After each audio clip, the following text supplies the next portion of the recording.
النهاردة بقى هعمل لك احلى مخلل ممكن تعمليه. حاجة كده قمر قمر وسهلة وبسيطة وببلاش. هناكل احلى مخلل ببلاش من غير ما ندفع اي فلوس، من غير ما نشتري كده خيار ولا جزر. بس ما ننسوش بقى قبل ما نبدأ تعملوا لايك وشير واشتراك في القناة. زي ما قلت لكم دعمكم بيفرق معايا كتير. فبقى ما ننساش تفعيل الجرس، واكتبوا لي بقى في الكومنتات انا بعمل ايه، ده مخلل ايه.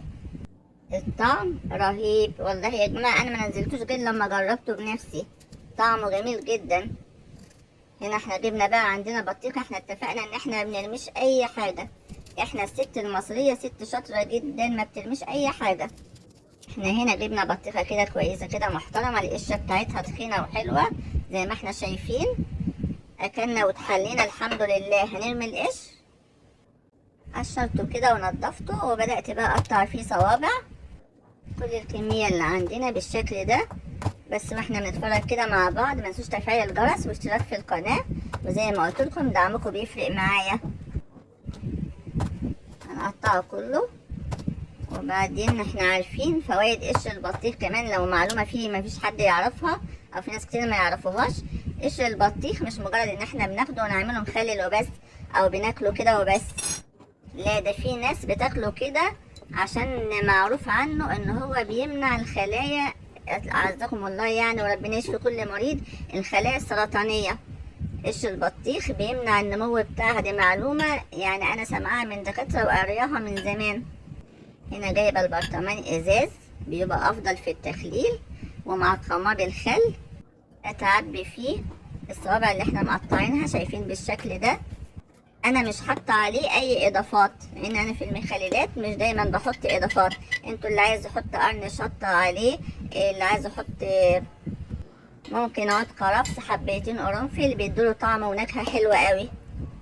ودي هريسه الشطه اللي انا عاملاها، بحط فيها معلقه كبيره على حسب الرغبه، بس برضو بيدوله نكهه حلوه قوي هريسه الشطه. وهنا عندي طبعا حاميه، اللي ما بيحبش الحر يحط باردة ونقلبها نحطها عليه.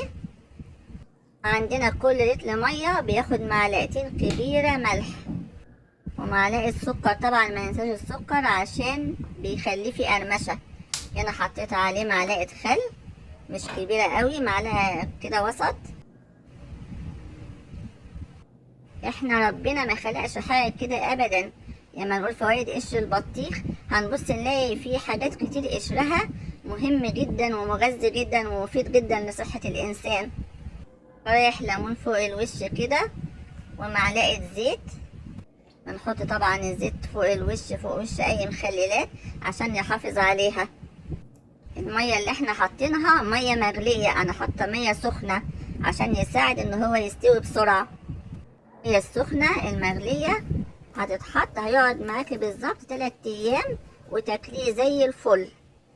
ده ممكن كمان تحطيه مع الترشي وانت بتعملي مجموعة المخللات، يتحط معاها كمان شوية قشر بطيخ جميل جدا.